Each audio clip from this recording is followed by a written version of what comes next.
And there it is. There it is, AKAPWS. First true snowstorm of the season. Well, we got a book that matches this environment, so let's get into it. Today, AKAPWS, this is an internet first. This is the first time you're seeing this on YouTube. Santa the Barbarian. We know this. Drawn by Fraga, 1996. But I'm going to bring you this comic during, stay with me, during a snowstorm.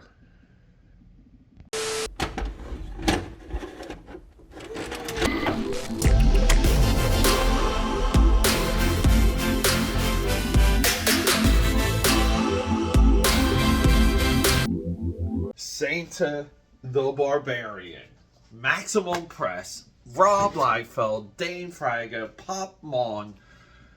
Only a few pages of a story that's incomprehensible. This is this book gets me, AKPWS, because it's the attitude of being able to make a comic book out of anything. This is a comic from a trading card. The trading card is featured in this edition. It's Wizard Comics, Wizard Magazine. They had a couple trading cards available a couple years before this came out.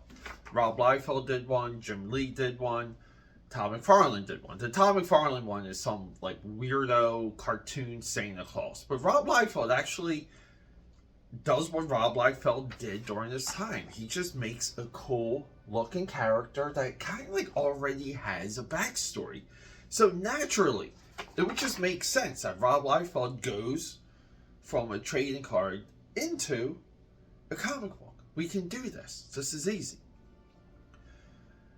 It's a definition of we can make a comic book out of that. Now, it's not a definition of can we make a story out of that. Because this is ad heavy. We only have a few pages, and I'm being a little hyperbolic. It might be 18 pages of story, but we have two artists. One of them's on a really tight deadline. Mhan draws this robot that's basically a silhouette.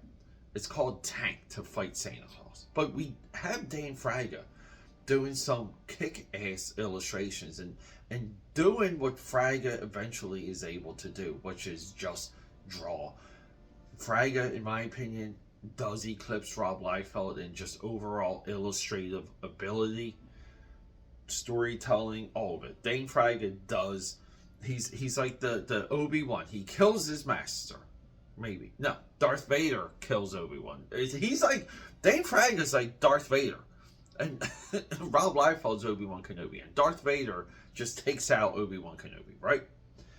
Well, I don't know. I mean, like, what are we doing with some of that? I guess, which fight? Because if we go by, like, the Obi-Wan series, Obi-Wan still beats Darth Vader, right? Star Wars. Anyway, so AKPWS, let's hit the drawing table. It is snowing out there. It's like a blizzard. I was supposed to be bouncing around Philly today, visiting some individuals work-wise. I can't even do that. So my whole week is upside down. I had a video scheduled for today. I bumped that to shoot this in the morning and bring it to you guys. Let's hit that drawing table. It's Santa the Barbarian, properly presented during the snowstorm. Let's go.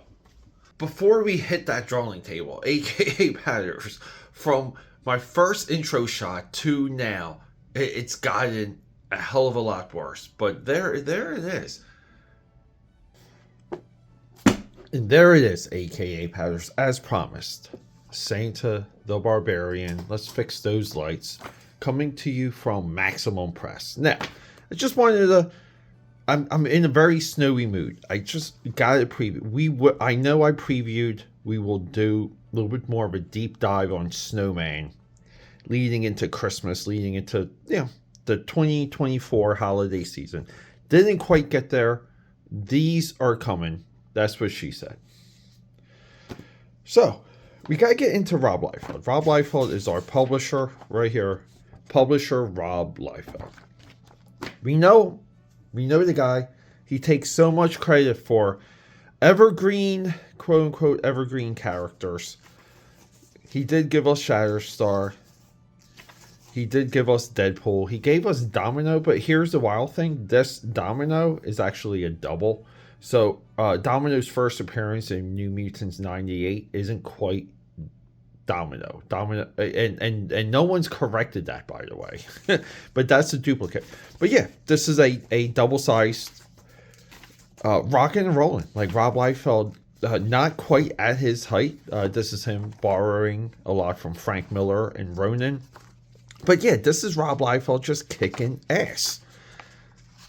He's kicking butt, working for Marvel Comics, young dude. He kicks so much butt, they allow him to create X-Force. So New Mutants, right? We all know it. We all know this story. Transitions. New Mutants transitions into X-Force. His buddy Todd McFarlane. Well, they collaborate and they do a giant crossover with Todd McFarlane, Roland Cable, right here, and Gideon, who later was wasted in the history. Todd McFarlane, during this sequence right here, this panel, supposedly Marvel editorial fixed this panel, but the blade's supposed to go into the eye, and for whatever reason, Todd McFarlane left. He left to create Spawn, and the two of these guys, they formed a little bit of a comic book company / union called Image Comics. I call Image Comics a union because that was the original pitch of Image. We say this a lot on this channel. So eventually, Rob Liefeld, he publishes Youngblood, but it takes a little bit for like the Image eye to fully form. Youngblood is more or less his experiment. But the experiment makes a lot of money, so they're able to pull in, and you see here too, like Wetworks and Supreme, Shadowhawk here. Rob Liefeld launches another book, which is what we're looking at here with Brigade. And some of these guys too, they share studio members. Some of these talents trade back and forth.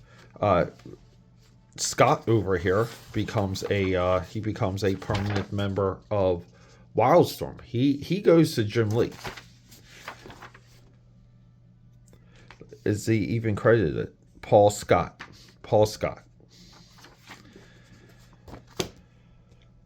So as Rob Liefeld is solidified with Image, his work for Image goes basically from like the Image eye as a collective into Extreme Studios. Right here. Extreme Studios production. I chose Supreme Madness because Rob Liefeld was pretty good with setting up his characters to be almost like flaccid enough to have crossovers. And by this I mean they had continuity in the books, but the characters easily crossed over into one another and into other creations, as Supreme does here with Pitt. And he has Thor's hammer. So they do a lot of these big ideas. And look, the further, like, let's further hit this point home. Bad Rock and Company, Pitt, Freak Force, Stormwatch, Wildcats, all within the Rob Liefeld creation here. Bad Rock. So Extreme Studios is, again, like rocking and rolling. They're doing store signings, conventions, selling t-shirts. They're all over the place. Get ready for the Extreme Summer. So all of this goes away because Rob Liefeld feuds with his Image buddies. So Rob Liefeld forms Maximum Press. So he breaks away from Image, gets kicked out of Image, essentially.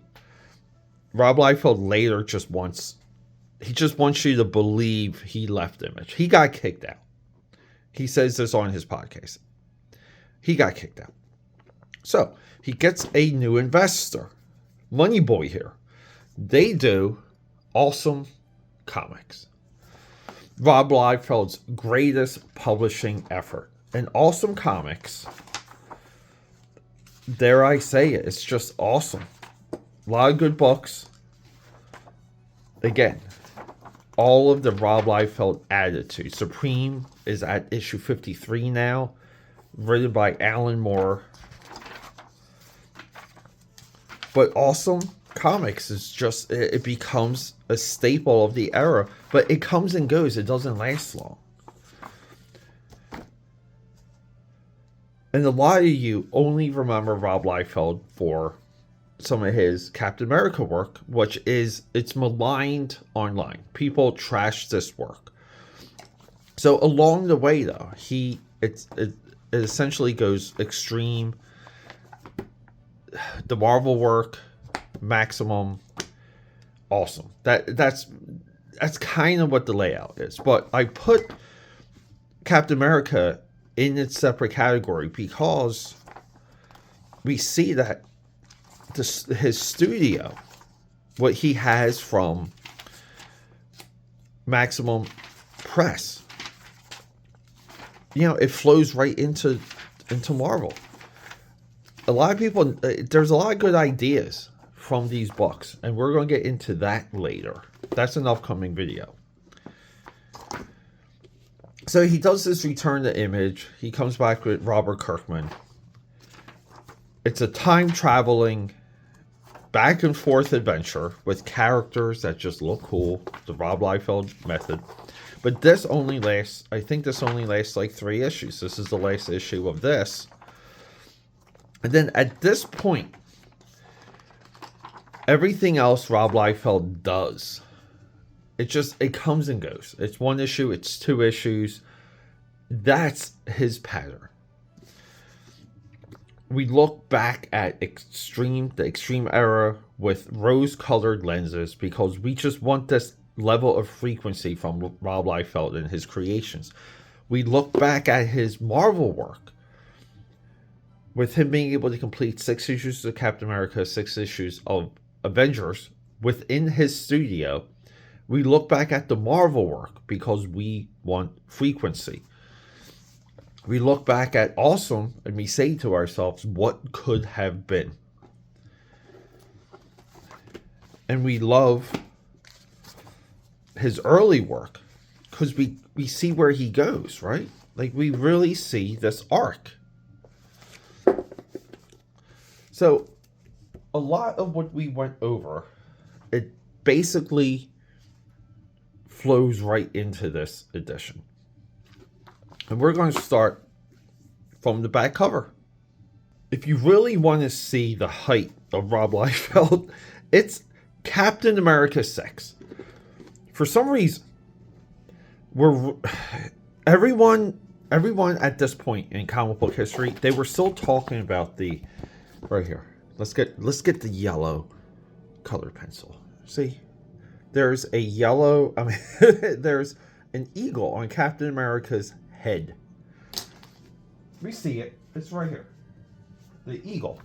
For some reason, this was too controversial. It had to be an A. It was an eagle. Nobody wanted to discuss Rob Liefeld wedging his own character into a Captain America reboot that was hopefully successful enough to revitalize the character, and or if it was successful enough, be its own separate thing. If Heroes Reborn worked and was a monumental experiment, this is Heroes Reborn, by the way, guys. Onslaught destroys the Marvel Universe. Franklin Richards creates a pocket universe. And within that pocket universe is Captain America. That's Heroes Reborn.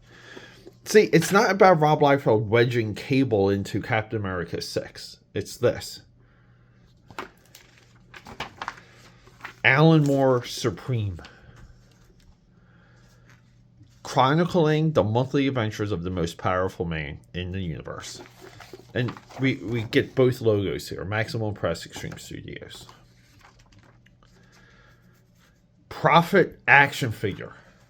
Coming soon from Extreme Toys. Rob Liefeld is chasing after this boy, Todd McFarlane. This is a Todd McFarlane toy. This is Crypt. Todd McFarlane is probably pissed He's like, this should be my contract. You should give this figure to me.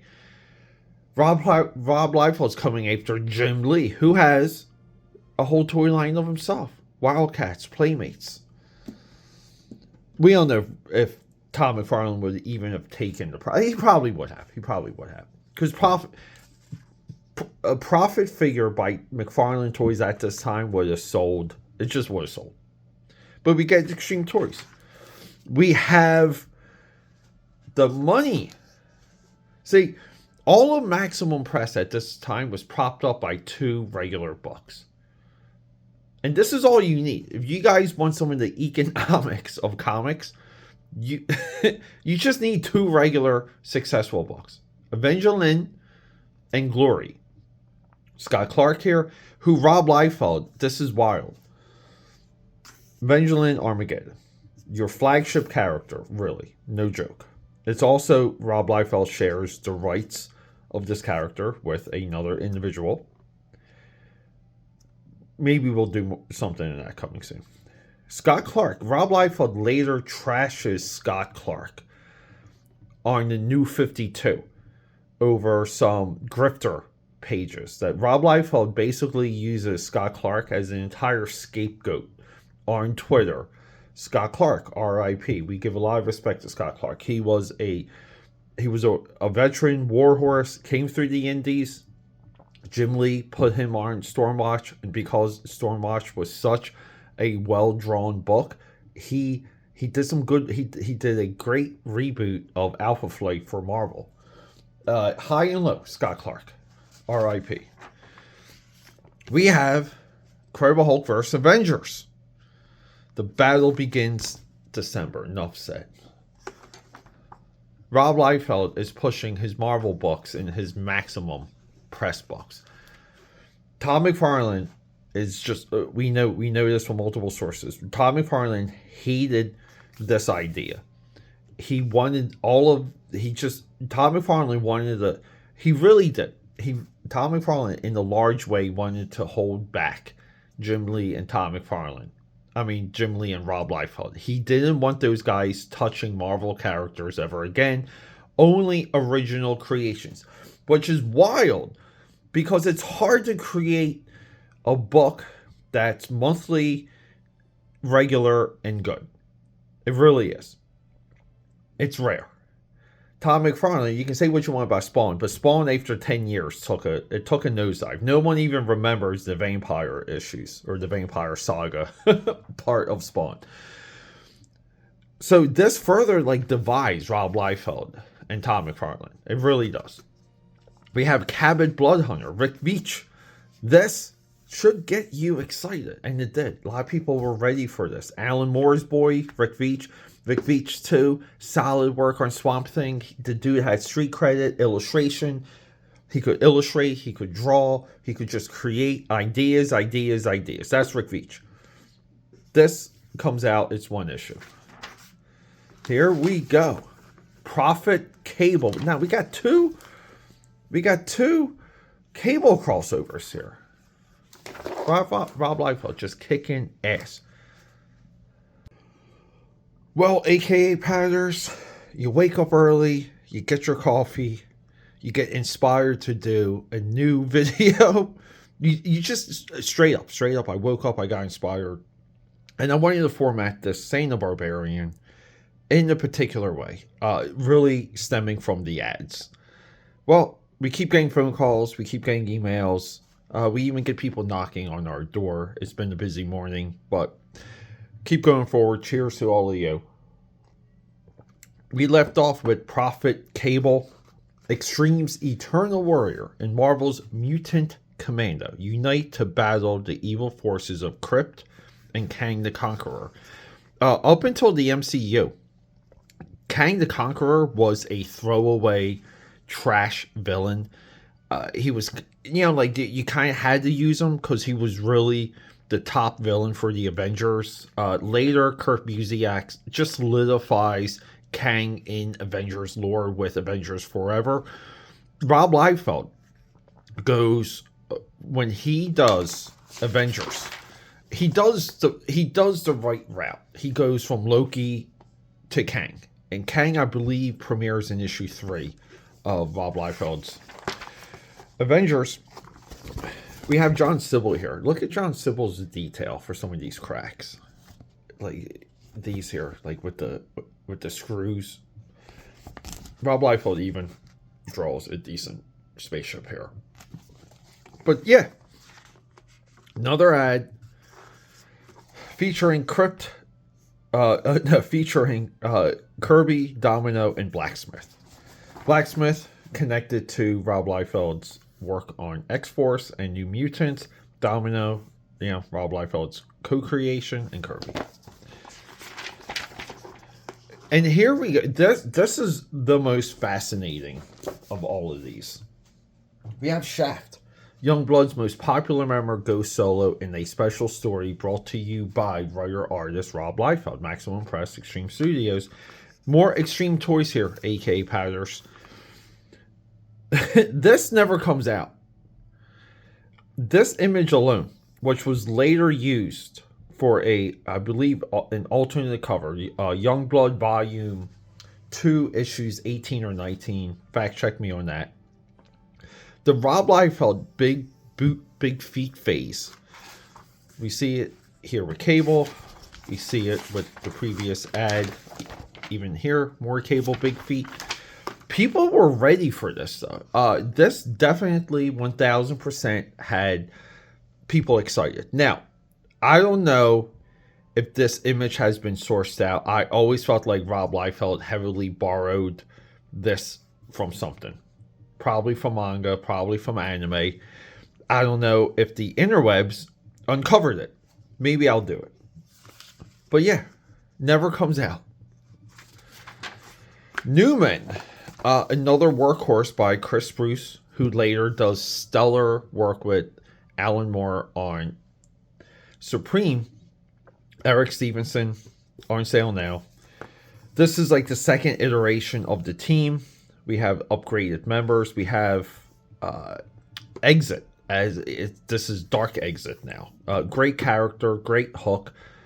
The Adventures of Newman, issue 22.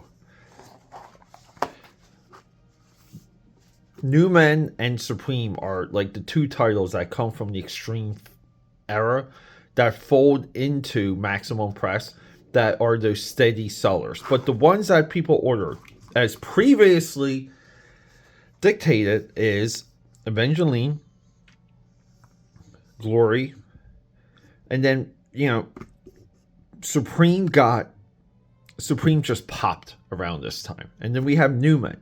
So we got like 4 books that basically prop up the company. The steady sellers, though, were Evangeline and Glory.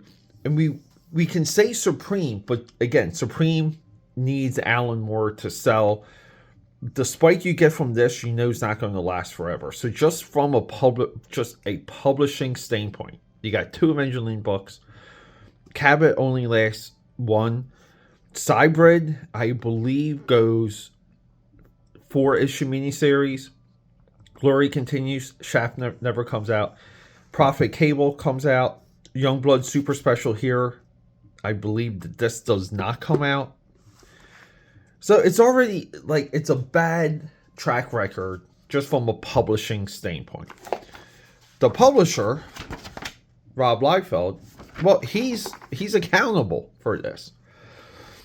You cannot do this. You need cash flow as a publisher. You cannot miss easy sales. Shaft, easily.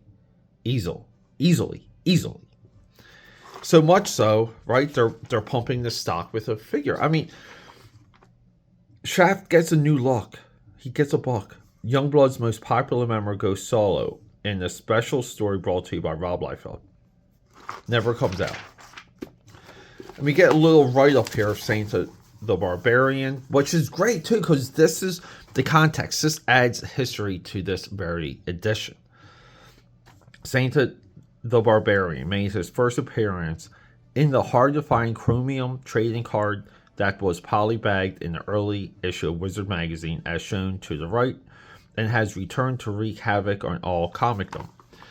You can write to this AOL email. You can write to this CompuServe email. And you can get entered to win a autographed edition of the comic. I think they said 10 of them were going to get mailed out.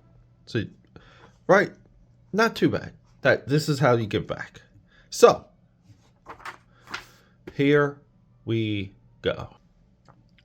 And then we're finally at this point. AKPWS.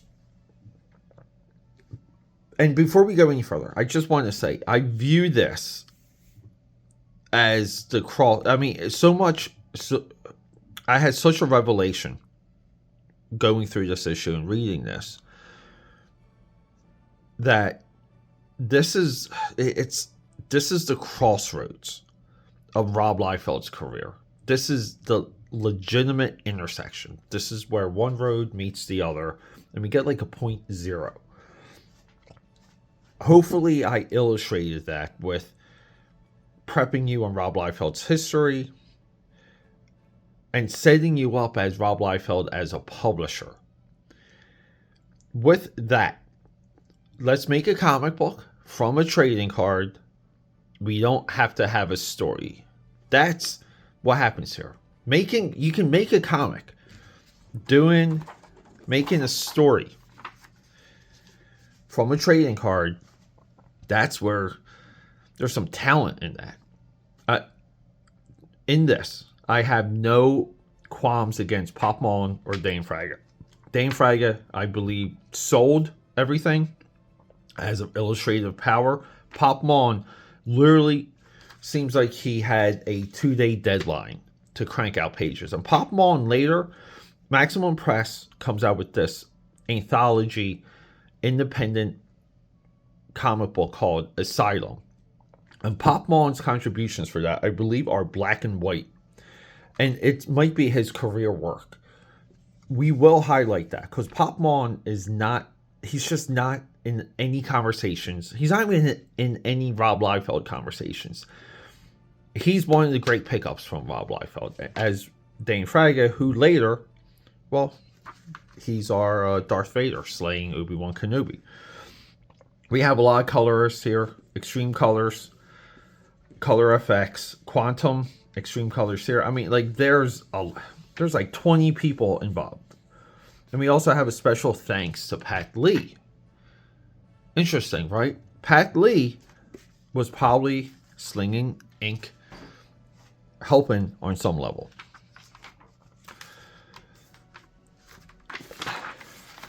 Who lettered this? Steve Dutrow, right here. Steve Dutrow. This is the guy that derails this entire book because this is not legible. It's not fun to read. But we get into rhyming. Santa Claus shows up. He's mean. He's angry. But look how perfectly illustrated this is by Dane Fraga. It's the proportions we want. I mean, look at that over the shoulder shot. I love the coloring for the red nose. Yeah, he draws a halfway decent fantasy elves. That's the naughty list. But Santa barges in, and Santa's like, make my choice. And the elves are like, hey, we kind of have a problem. We have this little index card. That's the nice list. Everything else is naughty. Santa just loses his crap. He grabs his battle axe Saint Nick. And look at the color, right? The color, they do not even color close to this nowadays. But Dane Fraga, like what he does and he begins to do during this era is, I just want to like showcase it. And let's see if this works. What Dane Fraga does is like he rounds his objects very well. And we can kind of see it with the baldness, but he's like rounding everything. And he's leaving nice opportunities for the colorists. We see that here. See? Like there's like a rounding to it. And we might say, well, that's the coloring. But no, he's shadowing. He's basically doing a layup for the colors. But here too, there's a roundness. And Dame Fraga, because I mean, even the lower lip here, see? But Fraga, like boom, boom, boom, here. He's rounding it. And this is where he solidifies that. But Santa just goes crazy. He gears up, gets the axe, puts on the Naughty Basher belt. He wraps his wrist in some type of cloth. And he takes Rudolph. And Rudolph's like, I'm the only one here. The other, everyone ate bad chili. There's only one reindeer, but I think I can do this. We have Ho Ho Ho Man, because we got, keep doing jokes. But nice coloring. I mean, look at that town just covered. I mean, could it be a little bit more Christmassy? Could the colors add some like Christmas lights and other things?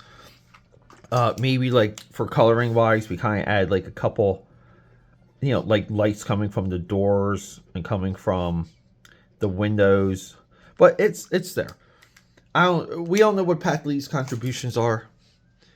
Maybe Pat Lee is doing some of this splatter. This is almost like an ink blotch.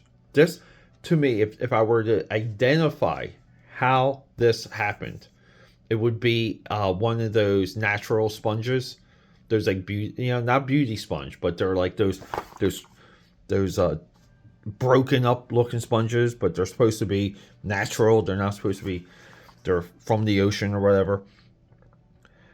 But we get some nice work here. I mean, I even like parts of the sleigh here. I mean, look how real that looks, right? Like you're drawing reality here. And look, the beveling looks like it was like, like you kind of made it with a hammer. It's mounted. Maybe it's a little wobbly. But Rudolph has a flaming nose. And Santa just like basically shows up. And what is Santa do? Well, he does what we would expect him to do. He just slays and murders the naughty people. And we end the Dame Fraga sequence as this. Happy Christmas to all, and to all a big knife. But even though it's a sword. But nice detail. I like how it's broken and cracked. We potentially have Adolf Hitler here. Maybe that's Osama bin Laden. I don't know. Maybe Dame Fraga is, maybe that's Rob Liefeld. Oh, yeah. Another ad. Evangeline the Possession. We forgot about this one. 4 issues starting with Evangeline 0. So we have part 2. And here we go. We literally waste. I mean, I get it. Like, you're trying to present the story. But nothing here says part 1.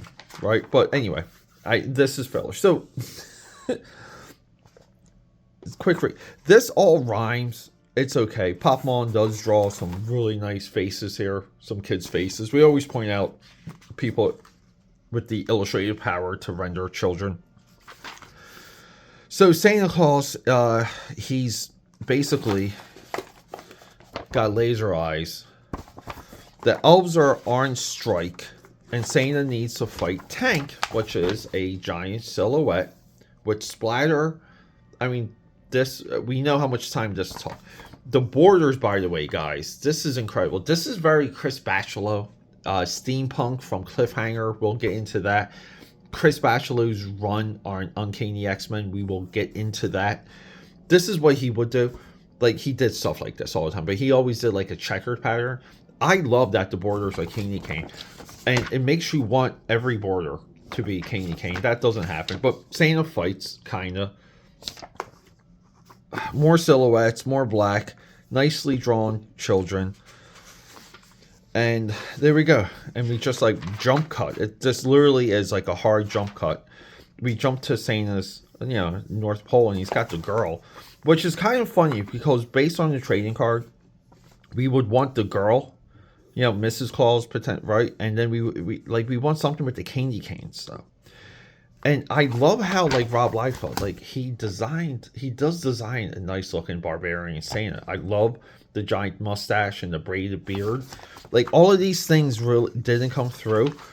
And you kind of want to say it's the fault of the publisher, because Rob Liefeld should have just put this card down and said, look, this is Like, this is the standard. Like, recreate this, but draw it, with your flair, but we need these details.